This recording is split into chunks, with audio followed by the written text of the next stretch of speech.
Kenapa mereka terlihat sedih? Karena ketika mereka melihat jenazah, yang ada di dalam pikiran mereka adalah anak akan menjadi seperti dia. Sewaktu-waktu anak akan menjadi mayit. Suatu waktu anak akan berada di atas keranda. Suatu waktu anak akan ditakziahi, anak akan ditahlili, anak akan diangkat jenazahnya, anak akan diletakkan di liang lahat. Ya, di sini tadi beliau menyebutkan satu keadaan yang berbeda dengan keadaan di zaman terdahulu, berbeda dengan keadaan salaf as-saleh. Yang menurut beliau keadaan sekarang ini betul-betul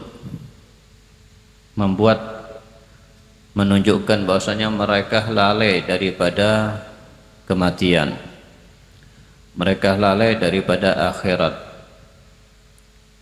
Di saat mereka zaman dahulu salafus saleh mereka menghadiri jenazah, maka mereka tidak akan mengetahui siapa keluarga daripada sahibul musibah, siapa keluarga mayit. Semuanya terlihat wajah mereka dalam keadaan sedih, mau itu yang keluarganya, mau itu tetangganya, mau itu orang lain, semuanya terlihat sedih. Kenapa mereka terlihat sedih? Karena ketika mereka melihat jenazah, yang ada di dalam pikiran mereka adalah anak akan menjadi seperti dia. Sewaktu-waktu anak akan menjadi mayit. Suatu waktu anak akan berada di atas keranda. Suatu waktu anak akan ditakziahi, anak akan ditahlili, anak akan diangkat jenazahnya, anak akan diletakkan di liang lahat, dan anak akan diletakkan di liang lahat dalam keadaan liang lahat yang kotor, liang lahat yang basah, liang lahat yang penuh dengan tanah, yang kemudian ditutup juga dengan tanah. Anak akan menjadi seperti dia, dan itu sesuatu yang harus, sesuatu yang pasti, sesuatu yang yakin. Nggak ada satu orang pun yang meyakini bahwasanya dia akan hidup selama-lamanya di alam dunia ini. Sebodoh-bodohnya manusia, paling bodohnya manusia pasti masih yakin dia akan mati. Nggak akan ada seseorang yang meyakini dia akan hidup selama-lamanya. Yang ada mungkin kalau meyakini hidup selama-lamanya berarti dia orang gila. Selama dia bukan orang gila, walaupun dia nggak pinter, walaupun dia bodoh, walaupun dia nggak kenal agama, walaupun dia nggak pernah belajar kitab, nggak pernah belajar hadis, nggak pernah hadir majelis, tanyakan mereka, apakah yakin mereka hidup selama-lamanya di dunia? Nggak akan ada yang mengatakan mereka pasti hidup di dunia selama-lamanya. Ya, kenapa? Karena mereka melihat jelas, bukan hanya dari hadis, bukan hanya dari Quran, tapi dengan mata mereka, dengan telinga mereka setiap hari mendengar innalillahi wa inna ilaihi rajiun, innalillahi wa inna, sebentar innalillahi wa inna ilaihi rajiun. Entah itu tetangga, entah itu sahabat, entah itu teman bisnis, entah itu juga keluarga kita, atau juga bahkan orang tua kita, atau mungkin juga ya anak kita, suami kita, istri kita, semuanya tidak ada yang bertahan hidup di dunia. Kakek kita yang pertama mana? Di atas kakek kita mana? Di atasnya lagi mana? Di atasnya lagi mana? Sampai kepada zaman Nabi Muhammad SAW, kakek kita mana semuanya itu? Sampai ke zaman Nabi Ibrahim, mana kakek kita semuanya ke atas? Karena kita terus nyambung sampai Nabi Adam. Mana mereka semuanya? Gak dibedakan mau mereka yang ahli ilmu ataupun yang bukan ahli ilmu, mau mereka yang ahli kedokteran ataupun tidak, yang punya kekuasaan ataupun tidak, orang yang mulia ataupun yang rendah, orang yang kaya ataupun yang miskin, semuanya meninggalkan kita, semuanya akan mendapatkan gilirannya kita pasti akan meninggalkan alam dunia ini, alam yang fana ini. Kita hanya menunggu giliran aja, kita hanya menunggu waktu aja, dan terus berjalan satu detik bertambah dekat, bertambah dekat, bertambah dekat. Di saat setiap hari kita mendengarkan innalillah wa inna ilaihi raji'un, suatu waktu yang dimaksud dengan innalillah kematian kita, yang dimaksud dengan innalillah dan dipanggil dengan almarhum nama kita nantinya. Tidak akan disebut nama kita, tapi akan disebut almarhum. Dan itu suatu yang yakin, sehingga Allah Subhanahu wa taala mengatakan dalam Quran, wa'bud rabbaka hatta ya'tiyakal yakin. Sembahlah Tuhanmu sampai datang yang namanya keyakinan. Apa yang dimaksud dengan yang namanya keyakinan? Al-maut, kematian. Dipakai dengan bahasa yakin oleh Allah Subhanahu wa taala. Kenapa? Suatu yang pasti, suatu yang yakin. Seharusnya kalau kita betul-betul yakin kita akan mati, kita akan melihat malaikat maut, kita akan melihat malaikat Israel, dan kita akan merasakan sakaratul maut. Yang namanya sakaratul maut itu sangat pedih, dan digambarkan oleh mereka sebagian sampai seperti digergaji, bahkan lebih sakit daripada itu. Sebagian menggambarkannya lagi seperti dimasukkan batang pohon yang penuh dengan duri, dimasukkan ke dalam tubuh kita, sehingga nempel daging-daging di dalam tubuh kita dengan duri-duri tersebut. Kemudian batang pohon yang sudah nempel dengan daging-daging kita itu ditarik dengan sekeras-kerasnya. Dan Rasul SAW menggambarkan sendiri rasa sakaratul maut seperti diiris dengan pedang 300 kali. Wa ila khairi zalik, yang andai kata orang yang sudah merasakan sakaratul maut kemudian berhidup kembali memberitahu kepada kita rasanya sakaratul maut, kita nggak akan pernah makan nyenyak, tidak akan pernah makan enak, tidak akan pernah tidur nyenyak, kita nggak akan pernah tenang hidup di dunia ini, karena kita akan pasti merasakan rasa tersebut.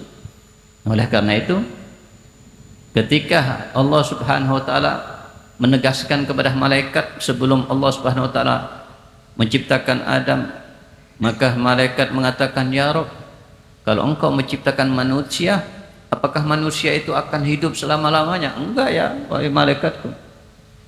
Manusia yang aku akan ciptakan, aku akan berikan kematian. Mereka akan mati satu persatu. Malaikat mengatakan kalau mereka akan mati, maka mereka tidak akan hidup tenang, tidak akan hidup nyaman, tidak akan tidur nyenyak, tidak akan makan enak.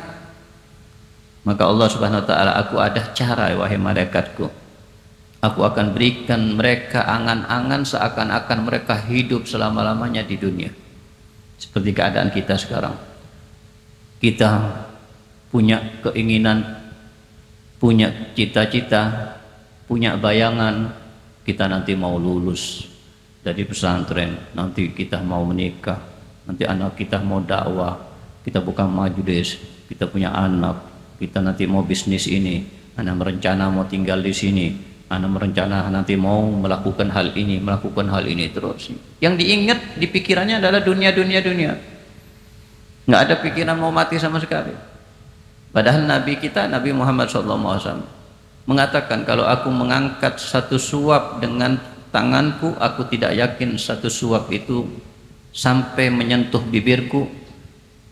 Bisa jadi Allah Subhanahu wa taala mencabut nyawaku sebelum itu terjadi. Dan kalau sudah masuk ke dalam mulutku, aku nggak yakin aku masih hidup sampai makanan di mulut itu masuk melewati tenggorokanku. Dan aku misalnya pun membuka mataku untuk melihat, aku tidak yakin hidup sampai aku memejamkan kembali mataku tersebut. Ya, selalu ingat kematian. Karena kita sejatinya kita nggak tahu kapan umur kita. Kemarin saudara kita sudah meninggalkan kita, umurnya masih muda, sama seperti kita, punya bayang-bayang dia masih mau lulus di pesantren ini, punya angan-angan dia masih mau dakwah, punya angan-angan masih mau wisuda, mau punya angan-angan, punya keinginan masih mau menikah dan seterusnya. Tapi apa yang terjadi kepadanya? Enggak ada, meninggalkan kita semuanya. Dan bisa jadi besok lusa atau minggu ini atau bulan ini ada lagi yang menyusul dia. imah ya si fulan, wa imah si fulan, atau kita sendiri. Semuanya nggak ada yang namanya menjamin atau nggak ada yang pasti tahu kapan datangnya kematian. Kalau kita tahu datangnya kematian kapan, kita masih bisa lebih tenang, masih kita lebih ya lebih santai. Tapi masalahnya kita nggak tahu, tidak pandang bulu mau itu tua yang mudah banyak yang Allah ambil, apalagi di akhir zaman termasuk tanda dekatnya hari kiamat, kasratu mautil fujaah, akan banyak orang di akhir zaman, tambah banyak yang meninggal mendadak, sehat walafiat, bukan tua tapi masih muda, nggak ada tanda-tanda akan meninggal, tapi Allah Subhanahu wa taala takdirkan dia dipanggil oleh Allah Subhanahu wa taala. Ya, inilah yang dikatakan oleh Allah Subhanahu wa taala, aku akan buat mereka berangan-angan sehingga mereka lupa kalau mereka akan mati. Mereka lupa kalau mereka akan merasakan sakaratul maut. Mereka lupa kalau hidup di dunia hanya sementara. Gara-gara apa? Karena angan-angan kita. Makanya Nabi SAW menganjurkan untuk kita mengingat kematian. Aksiru min zikri hadhimil ladzat. Aksiru min zikri hadhimil ladzat. Kita seperti binatang. Wa adhal minal hayawan. Binatang mati enggak binatang? Hewan mati enggak? Hewan mati. Tapi hewan nggak pernah merasa dan meyakini bahwasanya hewan itu akan mati. Hewan tuh nggak tahu kalau hewan itu akan mati. Manusia tahu nggak? Tahu. Tapi kita sebagai manusia seperti hewan, tenang hidupnya. Andai kata hewan, katanya Nabi Muhammad SAW dalam hadis beliau, andai kata hewan tahu kalau hewan itu akan merasakan yang namanya kematian, maka manusia nggak akan pernah memakan daging yang gemuk.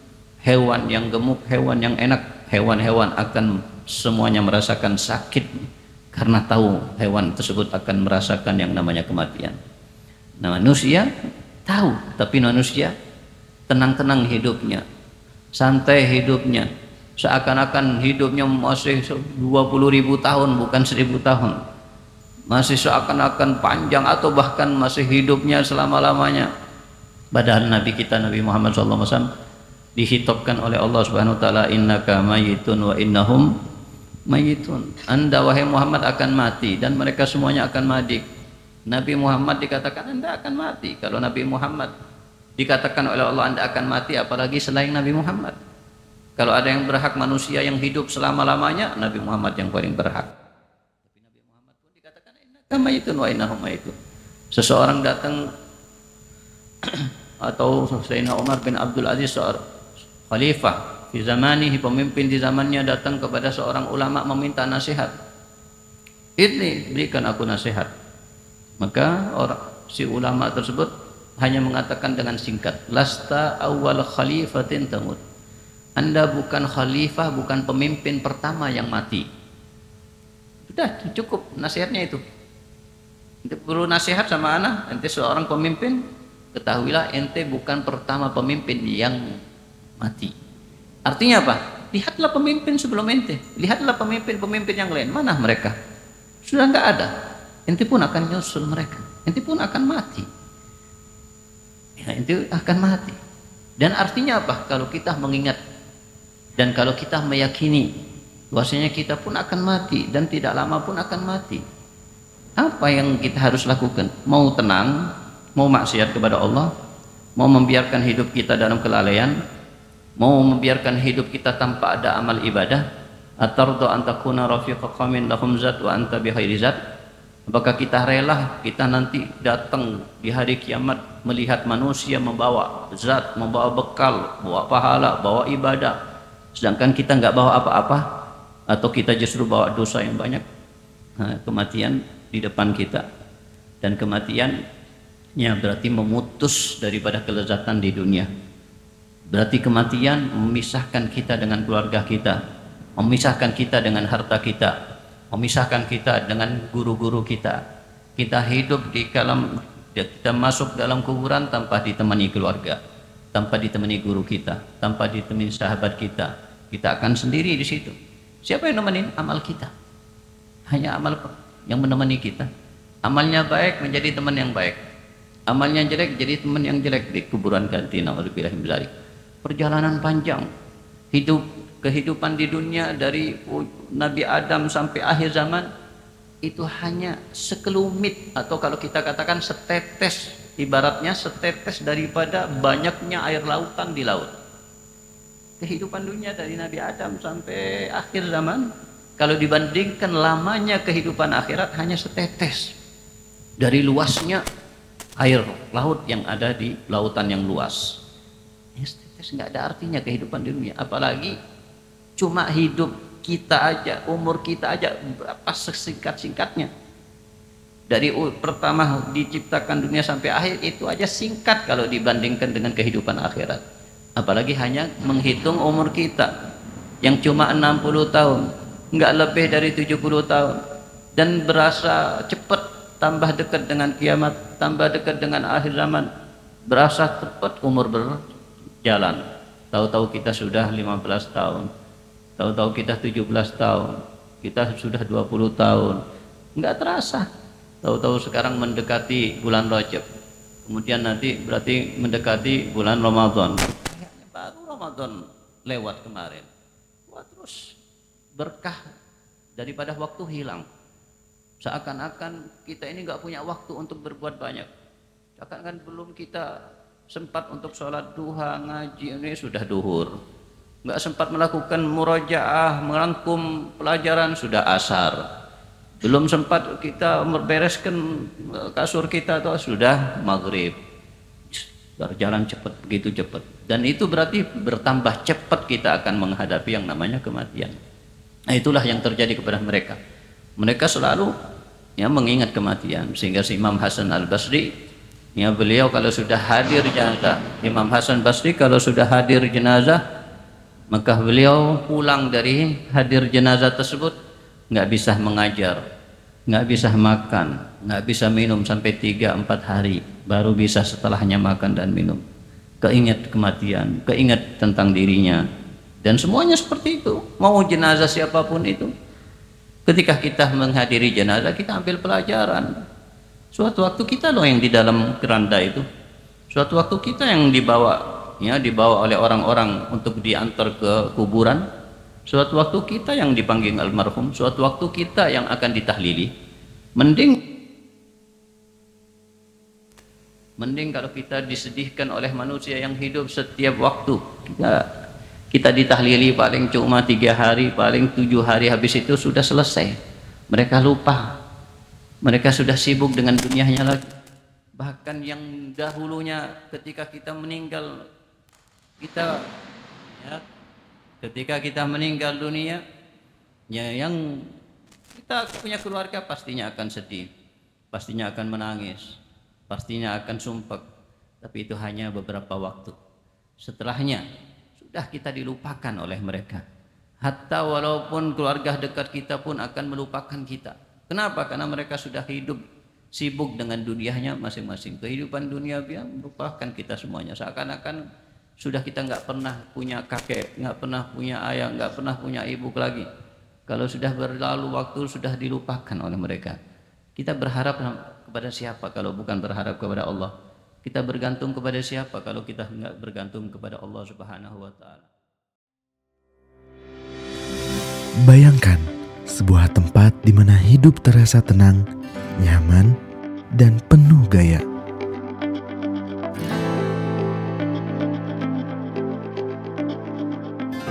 Dirancang untuk masa depan, setiap detail kami pikirkan demi kenyamanan dan keamanan Anda.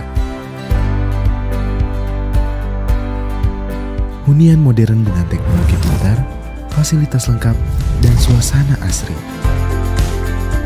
Inilah awal kehidupan baru Anda. Neo Natura, the new natural lifestyle.